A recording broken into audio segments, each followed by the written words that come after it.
हमें बचपन से ही समझाया जाता है शिक्षा ही सफलता की कुंजी है। संविधान में भी शिक्षा का अधिकार हर किसी को प्राप्त है, लेकिन क्या उज्जवल भविष्य प्रदान करने वाली शिक्षा किसी की मौत का कारण बन सकती है? मैं जतिन पांडे स्वागत करता हूं आपका द डायरी में। आज की हमारी खबर केरल के मलप्पुरम जिले से है, जहां वर्चुअल क्लासेस का हिस्सा न बन पाने के कारण 1 जून को 14 वर्षीय दलित छात्रा ने आत्महत्या कर ली। दरअसल केरल सरकार ने 1 जून से स्कूली शिक्षा को ध्यान में रखते हुए वर्चुअल क्लासेस का आयोजन किया था। 10वीं कक्षा में पढ़ने वाली छात्रा देविका के पास इन कक्षा का हिस्सा बनने के लिए जरूरी संसाधन नहीं थे, जिससे परेशान होकर उसने आत्महत्या की। बीते सोमवार मनेरी गांव में रहने वाली देविका ने अपना घर छोड़ दिया था और खुद को केरोसिन की एक बोतल के साथ पास के ही एक परित्यक्त घर में बंद कर लिया था। उसकी नोटबुक से एक सुसाइड नोट भी बरामद हुआ, जिसमें लिखा हुआ था, मैं जा रही हूँ, और जगह जगह पर बिखरा हुआ था, मौत मौत और मौत।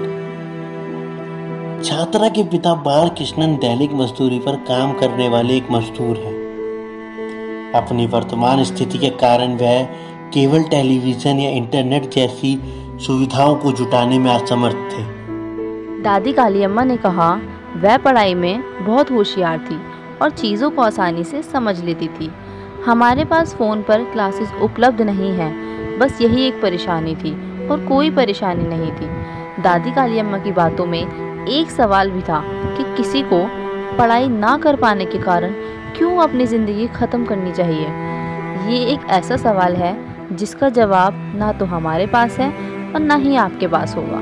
हालांकि राज्य शिक्षा मंत्री सी रविंद्रनाथ ने छात्रा की मौत पर जिला शिक्षा अधिकारी से रिपोर्ट मांगी है।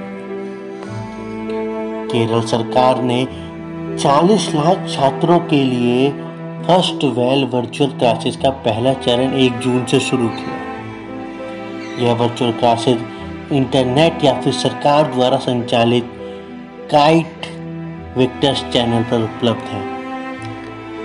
हालांकि इस योजना में भी लोअर मिडिल क्लास और लोअर क्लास के लोगों की कुछ असुविधाओं को नज़रअंदाज किया गया। अकेले मलप्पुरम और वायनाड जिला में कम से कम 20,000 छात्रों के पास ना तो स्मार्टफोन है, ना ही टेलीविज़न की सुविधा उपलब्ध है। ऐसे में सवाल ये उठता है कि क्या सरकारों ने इन चीज़ों की तरफ ध्यान नहीं दिया या ध्यान देना जरूरी नहीं समझा। बहरहाल इंटरनेट के माध्यम से पढ़ाई या डिजिटल स्टडिंग एक वास्तविक समस्या है, जिसका सामना लोअर मिडिल क्लास और लोअर क्लास को तो करना ही पड़ रहा है। छात्र इंटरनेट ना होने की समस्या या फिर इंटरनेट स्पीड कम होने की समस्या के कारण क्लासेस नहीं ले पा रहे हैं, और ये समस्या वह समस्या है जिससे प्रशासन भी अवगत है। अतः हम आशा ही कर सकते हैं कि सरकार जल्दी इन समस्याओं के लिए कोई ना कोई हल जरूर ढूंढ लेगी। अन्य खबरों के लिए जुड़े रहें द डायरी के साथ।